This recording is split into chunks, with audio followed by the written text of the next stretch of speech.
Michigan, this is News 8 Football Frenzy. Well, hello again and welcome to the Football Frenzy. Thanks for taking time out of your night to watch. I'm Jack Doles, and tonight we've got highlights of 22 games. We keep it simple on the Frenzy. I'm Marley Weirda. No need to overanalyze things. We are all about the highlights. And I'm Alec Giannakopoulos. We'll venture into every OK conference and take you from Muskegon to Kalamazoo. But first, we've got 3 spotlight games to bring you. All right, let's start with the big matchup.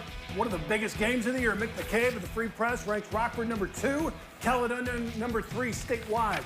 And this was played in front of a gigantic college-sized crowd at Rockford High, and boy, did the electricity start right away. Opening kickoff, Rock Townsend takes it 90 yards to the house, and Caledonia with an early 7-0 lead. Remember, they beat Rockford in the playoffs last year, but Rockford responds. Ryan Ahern gonna get that handoff, fight his way into the end zone for the touchdown, and we're tied 7-7. And what a day it was for special teams. Second quarter, Caledonia punt taken by Isaac Poot, and he's going to go 84 yards for the touchdown. So you got a return on the kickoff, a return on the punt. Rockford had itself a 14-7 lead. Then coming out of the half, the big play. And boy, these two have been hooking up a lot. It's Drake Irwin, airs it out to Camden Cruisinga. Another touchdown for Cruisinga. This is a 72-yarder. Rockford goes on to win it 42-16. Game took place on the Lakeshore Muskegon at Mona Shores, and that should be all you need to hear to be excited about this one. First drive of the game, Mackay Guy is going to drop back. He's been excellent all year. Airs it out to Brant Brooks, excuse me, the second. It's a 28-yard statement to open up the game. But then Shores answers. Jonathan Pittman darts it to Yeager Johnson. Tie game on the Lakeshore, still in the first quarter. Mackay Guy keeps it, weaves in and out of the defense, but brought down just outside the 1. And Jacob Price would punch it in on the next play. Second quarter, 4th and 2.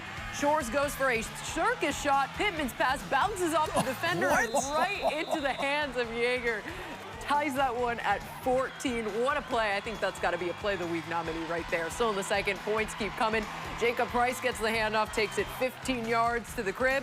And the Big Reds took over in the fourth quarter, up 7. Guy gets 7 more. 43 yards as the Big Reds win it 42-21.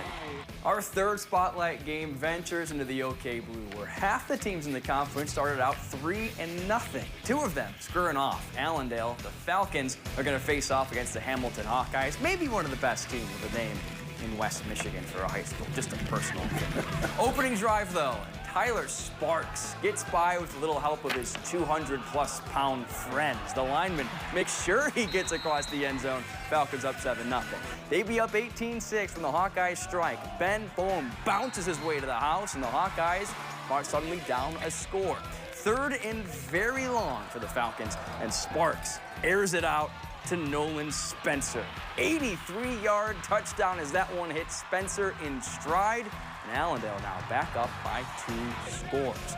Falcon loving that. Still in the second, and guess who? Boom, with another impressive run. This one finds the end zone. The Hawkeyes trail 26-20. It'd be a close game as we go to the second half, but that is when Allendale ran away with it. Literally, Sparks again takes it to the house, 67 yards out, and Allendale wins the Battle of Unbeatens, 61-38. Also from the blue, top-ranked West Catholic at Unity Christian. Crusaders, the Falcons, they knew they were going to have their hands full. The Crusaders 1-2, one of the best 1-2 teams in the state. Opening kickoff of the second half, Nolan Reinhardt fields it at the 10, and he's gone up the sideline. A 90-yard return, 41-13. They weren't finished yet. Charlie DeBryan takes the handoff, and the Falcons hit pay dirt with another big play. 58-yard touchdown run. West Catholic cruises 68-27. The 4th undefeated team in the blue was Spring Lake, and they figured out to be tested in a big way with Coopersville in town. Coopersville in the red zone. They're up 19-4, but they fumble, so Owen Spy seizes the opportunity, gets wrapped up around the 20, and then it's going to be Reed Grimmer who finishes the drive off a sneak here up the middle. Now the Lakers are up 1. Coopersville, though, not going down without a fight, trying to win it, but mid-drive, Another fumble, and the Lakers do not look back from there as they win it 20-19. We started the frenzy off in the OK Red. We head back now to Hudsonville and Grand Haven. First play of the game, Hudsonville slow to start. They fumble, and the Bucks recover, and they make the most of that chance. As your next play, Xavier Rodriguez targets the corner. Will Cornstra has it covered. An amazing grab in the corner to get the Bucks up 7-0. That was a score at the half. Our crew had to go to a different game, and I guess Hudsonville was camera shy because they scored 17 unanswered in the second half, and they win 17-7. After losing its conference opener last week, Kentwood needed a big win at Grandville to stay in the hunt. Third quarter, Grandville cash ruff off the play fake, floats it over to the far side. Jaden Terry makes the catch at midfield, jukes the defender, puts it in fifth gear, 72-yard touchdown, 29-8 Grandville. Kentwood gets that one back. Casey Joppy gonna fire one down the seam. Watch Caden Holt, the diving catch at the 1-yard line. That would lead to a score, cut the lead to 29-15 to the Falcons. They couldn't stop Tank Terry. And here's another play of the week candidate. Spins off that tackle, breaks another, jukes this guy. He's gone in for the touchdown. It's an 18-yarder. Boy, he worked for it. Grandville wins 43-28. Back in the OK Green, the Union Redhawks look to interim head coach Scott Van Assen after their head coach Don Fellows was suspended. And they had a tough one on their hands. Zeeland West made the trip to Hausman Field scoreless late in the first. Trey Sluthak takes the handoff, breaks outside and takes it to the 2. Second quarter, they finish the drive. Parker Holman punches it in for 6 to make it 6-0 Ducks. Then later in the second, Ducks gonna pitch it to none other than Holman again. This time, he gets outside and follows his blockers as they pave the way for the 20-yard touchdown as Zeeland West wins it 48-7. Don't forget about Zeeland East. The Chicks were looking to run their record to 4-0, and they wasted no time to get there. Tyler Loeb, kickoff return. He's 85 yards out. No one's going to catch up with him. It's our second kick return touchdown to start a game of frenzy. We're still in the first, though. Austin Kerr keeps it himself, 23 yards out. He finds a way to get across the goal line. Chicks up 15-0. Fast forward to the second quarter. Kerr, the southpaw, just slings this thing in the corner. That's a wide open peek and sling. 23-0 Chicks, and they roll on to win 59-8. Close out the first half with a pair of games in the SWAC. First up, Portage Northern at Kalamazoo Central, picking up the second quarter. And how about what Kalamazoo Central did for the football frenzy for the morning? All the food they raised, and it was fantastic. Cam Woods drops back, hits Curtis Whitefield. That would end up with a touchdown. Braylon Amos to Jaden Walker. Clockwork for 6. And Portage Northern, no trouble tonight. They win it 58-19. Our final game of the half is Mattawan at Portage Central. Mattawan was trailing early in the second. That's thanks to the Mustangs' defense. Carson Schoenstein picks it off, who sets it up inside the red zone for the offense to take it the rest of the way. Later that drive, Rylan McNally tosses it to Thomas Lane for a 6-point stroll, and it would be all Mustangs tonight as they come away with a 41-14 win.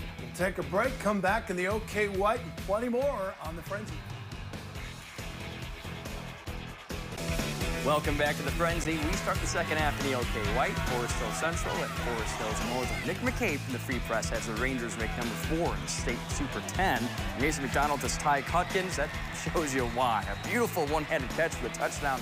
It's 43 yards. The Rangers up 7-0. Second quarter, they added that lead. First and goal from the 4. McDonald keeps it, powers his way to the house. 14-0 Forest Hill Central. They pick up before half as McDonald to Hutkins again. Shakes a few tackles and then just get out of his way. Incredible speed there as they go up 20-0, and they take this thing 38-6. There's a D1 receiver there. We're on the sidelines in Greenville for game 13. Yellow Jackets took on 3-0 East Grand Rapids Pioneers. Gonna roll here. It's Carson Thornton, airs it out to Charlie Hookstra. He's gonna find the end zone. And it's a 7-0 East Grand Rapids lead. Second quarter, this time they go to their other quarterback, Scotty Millman. The screen pass to Alex Collins, and he's in for the score, 14-0 East. They win it 42-0. Christian at Byron Center is next. The Bulldogs have to face Forest Hill Central next week, so you gotta wonder if they might be looking past this one. Bulldogs trail 3-0 late in the first, and it'll be Luke Laska in the Wildcats. Takes the snap right up the gut to make it 7-3 Byron Center. Still in the first, the Bulldogs strike again on their next possession. Landon Tungate with the keeper, takes that one 9 yards to punch it in for the tutty. Makes it 14-3 Byron Center. Early second quarter here, they score again. It's a direct snap to Laska. Scores his second touchdown of the game as Byron Center goes on to win it 49-11. Final stop in the white is Northview, where the Wildcats opened the season with 3 straight wins. We'll start in the third quarter. It's Jackson Rice-Big. He fakes the handoff, takes it himself. That's a great juke, but defenders, just get out of this guy's way.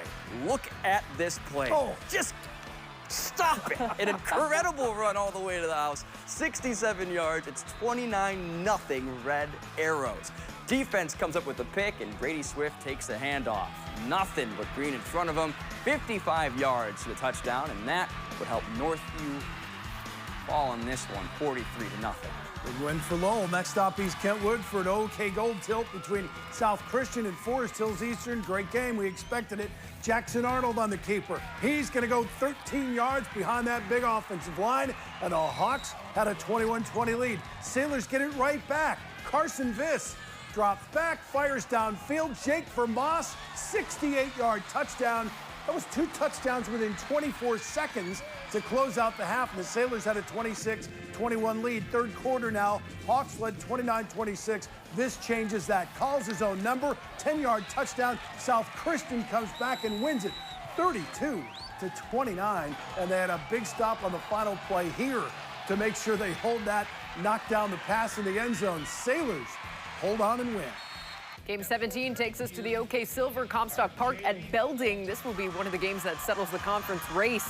As we start things off in the second half, Anthony Sabinski hands it off to Cody Manley, who powers his way into the end zone as Belding leads 33-21. Next possession, Manley again says, I'll go for it one more time. Takes it to the house for the 40-yard touchdown as Belding leads 41-21. Next possession, Sabinski is like, let me join in on the fun. Gets a big block and takes this one all the way to the house.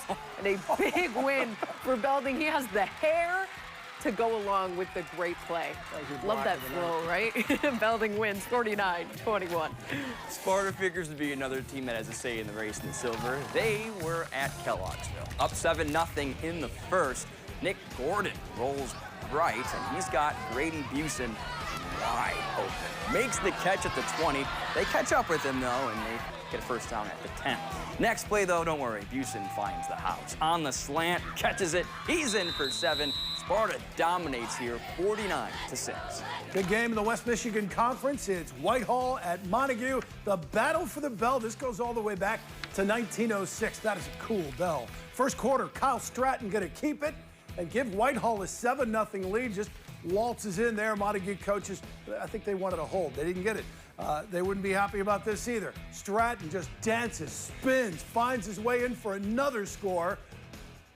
Oh, he's a good football player. And they had a 14-0 lead. Last chance for redemption before the half for Montague, but the pass is deflected and picked off by Stratton. And it's a house call, a pick 6 for Stratton. He does it on both sides of the ball.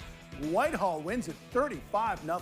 North Muskegon, one of the teams to beat in the Rivers Division of the West Michigan Conference. The Norsemen welcomed Hesperia to town as we pick it up in the second half, where the Norsemen were already up big. Hands it off to Tristan Thomas. Absorbs the hit and is marked at the 1. Sets up Chuck Myers here for the touchdown as they punch it in. Chance for the second unit on North Muskegon, and it's Hunter Wilder taking advantage of this opportunity. Big run here as North Muskegon rolls to a nice 69-7 win. We close out the frenzy in the Wolverine Conference. First up, Vicksburg at Paw Paw. And we'll get you going here in the first quarter. Gunnar Goodell hands it off to B.J. DeYoung. He takes this thing and just hoops his way into the end zone. It's 7-0 Red Wolves. Paw Paw defense got a pick, So they got their offense back out there. Gunnar Goodell this time lifts one up to Nathan Lemire. Another touchdown as the Red Wolves enjoy a 14-0 lead. Second quarter, and Paw Paw still rolling here. The handoff this time, Braxton Well, who plows his way in for the touchdown. It was all Red Wolves. They win this one 40-17. Did you know the last team in the Wolverine Conference to beat Edwardsburg was Three Rivers? That was back in 2017. Well, they continue their winning ways. It's Ezekiel Pagura, hands off to Keegan Parsons. He goes 66 yards, but runs out of gas at the end. So he goes down deep in their territory, and Pagura is going to sneak it in. 28-0, Edwardsburg wins. And that's a big win for them after a slow start to this season.